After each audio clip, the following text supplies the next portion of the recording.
ਪਿਆਰੇ ਬੱਚਿਓ, ਸਤਿ ਸ੍ਰੀ ਅਕਾਲ।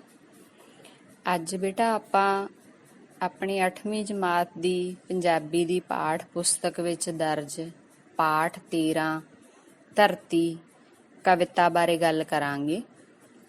ਤੁਹਾਨੂੰ ਪਤਾ ਹੀ ਹੈ ਕਿ ਕਵਿਤਾ ਦੇ ਵਿੱਚੋਂ ਸਾਨੂੰ ਪ੍ਰੀਖਿਆ ਦੇ ਵਿੱਚ ਕੁਝ ਸਤਰਾਂ ਦੇ ਕੇ ਉਹਨਾਂ ਦੇ ਭਾਵ ਅਰਥ ਪੁੱਛੇ ਜਾਂਦੇ ਆ। ਤਾਂ ਪਹਿਲਾਂ ਆਪਾਂ ਇਹ ਸਾਰੀ ਕਵਿਤਾ ਦਾ ਭਾਵ ਅਰਥ ਸਮਝਣ ਦੀ ਕੋਸ਼ਿਸ਼ ਕਰਾਂਗੇ। ਉਸ ਤੋਂ ਬਾਅਦ ਆਪਾਂ ਇਹਦਾ ਅਭਿਆਸ ਹੱਲ ਕਰਾਂਗੇ। ਤਾਂ ਇਹ ਕਵਿਤਾ ਹੈ ਜਿਹੜੀ ਉਹ ਧਰਤੀ ਬਾਰੇ ਹੈ। ਇਹਦਾ ਸਿਰਲੇਖ ਹੀ ਹੈ ਧਰਤੀ। ਤਾਂ ਧਰਤੀ ਹੈ ਜਿਹੜੀ ਉਹ ਆਪਣੀ ਕਹਾਣੀ ਦੱਸਦੀ ਹੈ ਕਿ ਉਹ ਕਿਸ ਤਰ੍ਹਾਂ ਦੀ ਹੈ, ਉਹ ਕਿਵੇਂ ਬਣੀ, ਤਾਂ ਉਹਦੇ ਵਿੱਚ ਕੀ ਕੀ ਪਰਿਵਰਤਨ ਹੋਏ, ਕਿਵੇਂ ਉਸ ਦੇ ਉੱਤੇ ਜ਼ਿੰਦਗੀ ਹੈ ਜਿਹੜੀ ਉਹ ਮੌਲੀ। ਤਾਂ ਇਹ ਆਪਾਂ ਕਵਿਤਾ ਹੈ ਜਿਹੜੀ ਉਸਨੂੰ ਸਮਝਣ ਦੀ ਕੋਸ਼ਿਸ਼ ਕਰਦੇ ਹਾਂ। ਪਹਿਲਾਂ ਤੁਸੀਂ ਇਸ ਕਵਿਤਾ ਨੂੰ ਉੱਚੀ ਆਵਾਜ਼ ਦੇ ਵਿੱਚ ਜੇ ਤੁਸੀਂ ਗਾ ਸਕਦੇ ਹੋ ਤਾਂ ਗਾ ਕੇ ਜਾਂ ਉੱਚੀ ਬੋਲ ਕੇ ਇੱਕ ਵਾਰ ਪੜ੍ਹਨਾ ਜ਼ਰੂਰ ਹੈ, ਠੀਕ ਹੈ। ਉਸ ਤੋਂ ਬਾਅਦ ਇਹ ਭਾਵ ਅਰਥ ਸਮਝਣ ਦੀ ਕੋਸ਼ਿਸ਼ ਕਰਨੀ ਹੈ। ਤਾਂ ਮੈਂ ਹੁਣ ਕੁਝ ਸਤਰਾਂ ਪੜ੍ਹ ਕੇ ਭਾਵ ਅਰਥ ਕਰਨ ਦੀ ਕੋਸ਼ਿਸ਼ ਕਰੂੰਗੀ। ਤਾਂ ਤੁਸੀਂ ਸਾਹਮਣੇ ਕਿਤਾਬ ਹੈ ਜਿਹੜੀ ਉਸਨੂੰ ਖੋਲ ਕੇ ਰੱਖਣਾ। ਮੈਂ ਸੂਰਜ ਦੀ ਬੇਟੀ ਰਾਣੀ, ਥਲ ਤੋਂ 3 ਗੁਣਾ ਹੈ ਪਾਣੀ। ਤਾਂ ਇਹਨਾਂ ਸਤਰਾਂ ਵਿੱਚ ਧਰਤੀ ਆਪਦੇ ਬਾਰੇ ਦੱਸਦੀ ਹੈ ਕਿ ਮੈਂ ਸੂਰਜ ਦੀ ਹੀ ਬੇਟੀ ਹਾਂ, ਯਾਨੀ ਕਿ ਸੂਰਜ ਤੋਂ ਹੀ ਪੈਦਾ ਹੋਈ ਹਾਂ। ਮੇਰੇ ਵਿੱਚ ਜ਼ਮੀਨ ਨਾਲੋਂ ਪਾਣੀ ਹੈ ਜਿਹੜਾ ਉਹ 3 ਗੁਣਾ ਹੈ। ਆਪਾਂ ਨੂੰ ਪਤਾ ਹੈ ਨਾ ਕਿ ਥਲ ਹੈ ਜਿਹੜਾ ਉਹ ਬਹੁਤ ਥੋੜਾ ਹੈ ਤੇ ਪਾਣੀ ਹੈ ਜਿਹੜਾ ਉਹ ਧਰਤੀ ਤੇ ਬਹੁਤ ਜ਼ਿਆਦਾ ਹੈ। ਆਖਣ ਲੋਕੀ ਧਰਤੀ ਮਾਂ, ਮੈਂ ਤਾਂ ਰਹਿਣ ਬਸੇਰਾ ਹਾਂ। ਤਾਂ ਧਰਤੀ ਆਖਦੀ ਹੈ ਕਿ ਮੇਰੇ ਤੇ ਰਹਿਣ ਵਾਲੇ ਲੋਕ ਮੈਨੂੰ ਮਾਂ ਕਹਿੰਦੇ ਹੈ ਤੇ ਮੈਂ ਲੋਕਾਂ ਦੇ ਰਹਿਣ ਦੀ ਥਾਂ ਹਾਂ, ਇੱਥੇ ਲੋਕ ਵਸਦੇ ਨੇ। ਹੋਂਦ ਮੇਰੀ ਹੈ ਬੜੀ ਪੁਰਾਣੀ, ਇਹ ਵੀ ਹੈ ਇੱਕ ਅਜਬ ਕਹਾਣੀ। ਹੋਂਦ ਤੋਂ ਭਾਵ ਹੈ ਕਿ ਮੈਂ ਕਿਵੇਂ ਪੈਦਾ ਹੋਈ। ਇਹ ਬਹੁਤ ਹੀ ਪੁਰਾਣੀ ਗੱਲ ਹੈ, ਪਰ ਇਹ ਇੱਕ ਅਨੋਖੀ ਕਹਾਣੀ ਹੈ। ਅਜਬ ਦਾ ਅਰਥ ਹੈ ਅਨੋਖਾ। ਦਿਸਦੀ ਹਾਂ ਮਿੱਟੀ ਦੀ ਢੇਰੀ, ਸ਼ਕਲ ਹੋਰ ਸੀ ਪਹਿਲਾਂ ਮੇਰੀ। ਹੁਣ ਮੈਂ ਇੱਕ ਮਿੱਟੀ ਦੇ ਢੇਰ ਵਰਗੀ ਲੱਗਦੀ ਹੈ, ਯਾਨੀ ਕਿ ਮੇਰੇ ਉੱਤੇ ਸਭ ਤੋਂ ਜ਼ਿਆਦਾ ਮਿੱਟੀ ਹੈ। ਪਰ ਪਹਿਲਾਂ ਇਸ ਤਰ੍ਹਾਂ ਨਹੀਂ ਸੀ। ਜਦੋਂ ਮੇਰਾ ਜਨਮ ਹੋਇਆ ਉਦੋਂ ਮੇਰੀ ਸ਼ਕਲ ਹੋਰ ਤਰ੍ਹਾਂ ਦੀ ਸੀ। ਭਖਦੀਆਂ ਗੈਸਾਂ ਦਾ ਸੀ ਗੋਲਾ, ਦਗਦਾ ਜਿਉਂ ਭੱਠੀ ਵਿੱਚ ਕੋਲਾ। ਪਹਿਲਾਂ ਮੇਰਾ ਰੂਪ ਹੈ ਜਿਹੜਾ ਉਹ ਭਖ ਰਹੀਆਂ ਗੈਸਾਂ ਦਾ ਗੋਲਾ ਸੀ। ਤਾਂ ਆਕਾਰ ਦੇ ਵਿੱਚ ਧਰਤੀ ਗੋਲ ਹੈ। ਪਹਿਲਾਂ ਇਸ ਤਰ੍ਹਾਂ ਮਿੱਟੀ ਨਹੀਂ ਸੀ ਇਹਦੇ ਤੇ। ਪਹਿਲਾਂ ਕੀ ਸੀ? ਅੱਗ ਸੀ।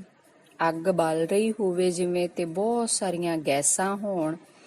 ਇਉਂ ਸੀ ਜਿਵੇਂ ਕਿ ਕਿਸੇ ਭੱਠੀ ਦੇ ਵਿੱਚ ਕੋਲਾ ਜਿਹੜਾ ਉਹ ਬਲ ਰਿਹਾ ਹੁੰਦਾ ਹੈ। ਬੀਤੇ ਵਰੇ ਕਈ ਲੱਖ ਹਜ਼ਾਰ, ਠੰਡੀ ਹੋ ਗਈ ਆਖਰਕਾਰ।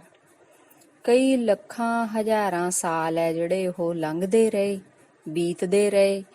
ਹੌਲੀ ਹੌਲੀ ਸਮਾਂ ਪਾ ਕੇ ਉਹ ਅੱਗ ਹੈ ਜਿਹੜੀ ਉਹ ਬੁਝੀ ਤੇ ਧਰਤੀ ਹੈ ਜਿਹੜੀ ਉਹ ਠੰਡੀ ਹੋ ਗਈ।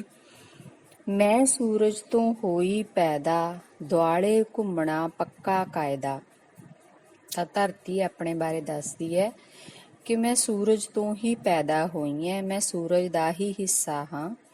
ਤਾਂ ਇਹ ਮੇਰਾ ਪੱਕਾ ਕਾਇਦਾ ਹੈ, ਯਾਨੀ ਕਿ ਪੱਕਾ ਨਿਯਮ ਹੈ ਕਿ ਮੈਂ ਸੂਰਜ ਦੇ ਦੁਆਲੇ ਹੀ ਘੁੰਮਦੀ ਹਾਂ। ਗਰਮੀ ਮੀਂਹ ਬਸੰਤ ਸਿਆਲ ਆ ਕੇ ਪੁੱਛਣ ਮੇਰਾ ਹਾਲ। ਤਾਂ ਘੁੰਮਣ ਦੇ ਕਾਰਨ ਗਰਮੀ, ਮੀਂਹ, ਬਸੰਤ ਤੇ ਸਿਆਲ, ਇਹ ਰੁੱਤਾਂ ਜਿਹੜੀਆਂ ਉਹ ਵਾਰੀ ਦੇ ਨਾਲ ਧਰਤੀ ਤੇ ਆਉਂਦੀਆਂ ਨੇ। ਲਾਟੂ ਵਾਂਗੂ ਧੁਰੀ ਦੁਆਲੇ, ਰਹਾਂ ਘੁੰਮਦੀ ਆਪਣੀ ਚਾਲੇ। ਜਿਸ ਤਰ੍ਹਾਂ ਲਾਟੂ ਹੈ ਜਿਹੜਾ ਉਹ ਆਪਦੀ ਧੁਰੀ ਦੇ ਦੁਆਲੇ ਵੀ ਘੁੰਮਦਾ ਹੈ, ਉਸ ਤਰ੍ਹਾਂ ਮੈਂ ਸੂਰਜ ਦੇ ਨਾਲ ਨਾਲ ਆਪਣੀ ਧੁਰੀ ਦੇ ਦੁਆਲੇ ਵੀ ਆਪਣੀ ਹੀ ਚਾਲ ਦੇ ਨਾਲ ਘੁੰਮਦੀ ਰਹਿੰਦੀ ਹਾਂ। ਘੁੰਮਣ ਕਾਰਨ ਦਿਨ ਤੇ ਰਾਤ, ਵਾਰੋ ਵਾਰੀ ਮਾਰਨ ਝਾਤ। ਤਾਂ ਆਪਣੀ ਧੁਰੀ ਦੁਆਲੇ ਘੁੰਮਣ ਦੇ ਕਾਰਨ ਇੱਥੇ ਧਰਤੀ ਤੇ ਦਿਨ ਤੇ ਰਾਤ ਬਣਦੇ ਹੈ, ਵਾਰੀ ਨਾਲ ਦਿਨ ਤੇ ਰਾਤ ਹੈ ਜਿਹੜੇ ਉਹ ਆਉਂਦੇ ਹੈ। ਤਾਂ ਇੱਥੇ ਧਰਤੀ ਦੱਸਦੀ ਹੈ ਕਿ ਸੂਰਜ ਦੁਆਲੇ ਘੁੰਮਣ ਕਰਕੇ ਰੁੱਤਾਂ ਬਦਲਦੀਆਂ ਨੇ ਤੇ ਆਪਣੀ ਧੁਰੀ ਦੁਆਲੇ ਘੁੰਮਣ ਕਰਕੇ ਦਿਨ ਤੇ ਰਾਤ ਬਣਦੇ ਨੇ। ਮੈਂ ਹਾਂ ਅੰਡੇ ਵਾਕਰ ਗੋਲ, ਪਾਇਆ ਮੈਂ ਵਾਯੂ ਦਾ ਖੋਲ। ਮੇਰਾ ਆਕਾਰ ਹੈ ਜਿਹੜਾ ਉਹ ਅੰਡੇ ਵਾਂਗਰ ਹੈ, ਯਾਨੀ ਕਿ ਜਿਸ ਤਰ੍ਹਾਂ ਅੰਡਾ ਗੋਲ ਹੁੰਦਾ ਹੈ ਉਸ ਤਰ੍ਹਾਂ ਨਾਲ ਗੋਲ ਹੈ ਮੈਂ। ਆਲੇ ਦੁਆਲੇ ਮੇਰੇ ਸਾਰੇ ਹਵਾ ਹੈ, ਵਾਯੂ ਹੈ। ਗੈਸਾਂ ਕਈ ਵਾਯੂ ਦੇ ਵਿੱਚ ਰੱਖਾਂ ਮੈਂ ਆਪਣੇ ਵੱਲ ਖਿੱਚ। ਤਾਂ ਮੇਰੇ ਆਲੇ ਦੁਆਲੇ ਕੋਈ ਇੱਕ ਗੈਸ ਨਹੀਂ, ਸਗੋਂ ਬਹੁਤ ਸਾਰੀਆਂ ਗੈਸਾਂ ਹੈ ਜਿਹੜੀਆਂ ਕਿ ਮੇਰੇ ਆਲੇ ਦੁਆਲੇ ਹੀ ਰਹਿੰਦੀਆਂ ਨੇ, ਉਹਨਾਂ ਨੂੰ ਮੈਂ ਖਿੱਚ ਕੇ ਰੱਖਦੀ ਹਾਂ। ਇਹ ਹੈ ਮੇਰੀ ਕਥਾ ਕਹਾਣੀ, ਮੈਂ ਸੂਰਜ ਦੀ ਬੇਟੀ ਰਾਣੀ। ਤਾਂ ਇਹ ਸਾਰੀ ਮੇਰੀ ਕਹਾਣੀ ਹੈ। ਮੈਂ ਸੂਰਜ ਦੀ ਬੇਟੀ ਹਾਂ, ਸੂਰਜ ਤੋਂ ਹੀ ਪੈਦਾ ਹੋਈ ਹਾਂ। ਆਖਣ ਲੋਕੀ ਧਰਤੀ ਮਾਂ, ਮੈਂ ਤਾਂ ਰੈਣ ਬਸੇਰਾ ਹਾਂ। ਤਾਂ ਲੋਕ ਮੈਨੂੰ ਧਰਤੀ ਨੂੰ ਮਾਂ ਆਖਦੇ ਹੈ ਤੇ ਉਹਨਾਂ ਦੇ ਰਹਿਣ ਦੀ ਜਗ੍ਹਾ ਹੈ ਮੈਂ। ਇੱਥੇ ਹੀ ਜ਼ਿੰਦਗੀ ਹੈ ਜਿਹੜੀ ਉਹ ਜਿਉਂਦੀ ਹੈ, ਮੌਲਦੀ ਹੈ। ਤਾਂ ਬਹੁਤ ਹੀ ਸੋਹਣੀ ਕਵਿਤਾ ਹੈ ਬੇਟਾ ਇਹ। ਇਹਨੂੰ ਗਾਇਆ ਵੀ ਜਾ ਸਕਦਾ ਹੈ ਤੇ ਇਹਦੇ ਵਿੱਚ ਧਰਤੀ ਦੀ ਪੂਰੀ ਕਹਾਣੀ ਬਿਆਨ ਕੀਤੀ ਹੋਈ ਹੈ ਕਿ ਧਰਤੀ ਹੈ ਜਿਹੜੀ ਉਹ ਕਿਵੇਂ ਅੱਜ ਦੇ ਰੂਪ ਦੇ ਵਿੱਚ ਹੋਂਦ ਦੇ ਵਿੱਚ ਆਈ। ਉਸ ਤੋਂ ਬਾਅਦ ਬੇਟਾ ਇਹਦਾ ਅਭਿਆਸ ਹੈ। ਅਭਿਆਸ ਦੇ ਪਹਿਲਾ ਪ੍ਰਸ਼ਨ ਹੈ ਜਿਹੜਾ ਉਸ ਦੇ ਗਾਂ ਭਾਗ ਹੈ, ਊੜਾ ਆੜਾ ਈੜੀ ਸੱਸਾ ਤੇ ਹਾਹਾ।